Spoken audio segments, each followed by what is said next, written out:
नमस्कार। आज उनका नाम लेना चाहता हूँ, कवि श्रेष्ठ, भक्त काल के कवि, तेजस्वी कवि, जिनका नाम लेने के पहले वात्सल्य प्रेम की याद आ जाती है। आप जानते हैं, माता पिता का प्यार सबसे अलग है। वही माता पिता का प्यार को हम वात्सल्य प्यार या वात्सल्य प्रेम कहते हैं। ये दुनिया में और किसी जगह से हमें नहीं मिलता। केवल माता और पिता से उनके दिल के टुकड़े हैं हम, तो उनके दिल से जो प्यार की भावना आ जाती है उसे केवल हम वात्सल्य प्रेम कहते हैं। उसी भावना की धारा को लेते हुए हमारे सामने ये पद लिखे हैं कवि सूरदास। तो जन्म 1478 को दिल्ली के सी गांव में गरीब ब्राह्मण परिवार में हुआ था। वल्लभाचार्य के शिष्य बन गए। मानव मन के बड़े पारखी थे, वात्सल्य भाव के मर्मज्ञ थे। उनका विशाल ग्रंथ सूरसागर हिंदी की अमूल्य निधि है। बस इतना ही याद रखिए सूरदास के बारे में। अभी जो पढ़ने के लिए जा रहे हैं, महाकवि सूरदास के द्वारा विरचित बाल कृष्ण की बाल लीला। गरीब हो या धनी, गरीब हो या धनी, श्रेष्ठ है भाई भाई की या भाई बहन की कहानी। मैया मोही दाऊ बहुत खिजायू, माँ मुझे बड़ा भाई ना बहुत चिढ़ा रहा है। मौसू कहत मूल को लीनो, मुझे बोल रहा है खरीद करके लाए हो। तू जसुमती कब जायो, तू जसुमती की संतान कब बन गई। कहा कहूँ यही रीस के मारे, ऐसे ही मुझे क्रोधित कर रहा है। रीस मतलब क्रोध, मुझे क्रोध आ गया। खेलन हूँ नहीं जात, खेलने के लिए मैं नहीं जा रहा हूँ।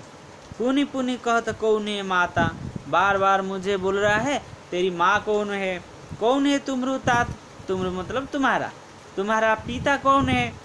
गोरे नंद, राजा तो गोरा है, नंद राजा तो गोरा है। यशोदा गोरी, यशुमती तो गोरी है।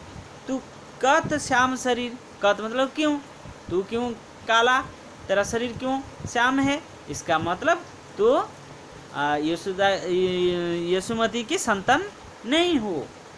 तो चुटकी दई दई हंसत ग्वाल सब। ये सुनकर ग्वाला जो गोपाल के लड़के सब ये चुटकी देकर हंसते हैं। सिखाई देते बलवीर, ये बात बड़ा भाई होकर मेरा उनको सिखा देता है। तो तू मुझी को मारन सीखो, लेकिन माँ तू तो मुझे केवल मारना जानती हो। दाऊ कबो न खींचो, बड़ा भाई को कभी तो गाली भी नहीं देते हो। मोहन मुख रीस की ये बातें, रीस मतलब गुस्से से। मोहन जो गुस्सा होके ये प्रकट कर रहा है, माँ के सामने बता रहा है। तो जसुमती सुनी सुनी रिझई। तो थोड़ा बेटा का इस प्रकार व्यवहार से थोड़ा माँ होकर अपने को प्रसन्नता के कारण तो ये क्या बोलती है, सुनो हो का ना बलभद्र चबाई। ये बलभद्र सुन, वो बड़ा भाई जो है ना चबाई चुगलखोर है, वो चुगलखोर है। जन्मत ही को धूत, वो जन्म से ही ऐसा ही है। तो सूर श्याम मोही गुधन की सौ। अरे कान्हा सुन, वो जो मेरा सबसे बड़ा धन है, मैं जिसे सबसे बड़ा मानता हूँ, उनकी कसम मतलब गोधन की कसम, मैं तुम्हारी माँ, तू मेरा पुत्र हो। सूर श्याम मोही गुधन की सौ, हूँ माता तू पुत्र, मैं तुम्हारी माँ हूँ, तू मेरा पुत्र ही हो। ये सुन लीजिए कान्हा, वो बड़ा भाई है ऐसा बोलेगा तो उसको भूल जाइए, क्योंकि भाई और भाई में जो झगड़ा होता है उसको याद रखना नहीं चाहिए। कवि सूरदास की पंक्तियों से मुझे तो ये शिक्षा मिली शायद मानव ये आध्यात्म का ज्ञान प्राप्त करने के बाद जटिल से, कठोर से, क्रूर से शायद सरल बन सकता है। और हमें देखने को मिला कि कैसे माँ बलभद्र से किस प्रकार प्यार करती है और श्री कृष्ण से भी, और दोनों भाइयों में भी कैसे प्यार है। तो ये पूरा आरंभ से लेकर अंत तक वात्सल्य प्रेम ही था।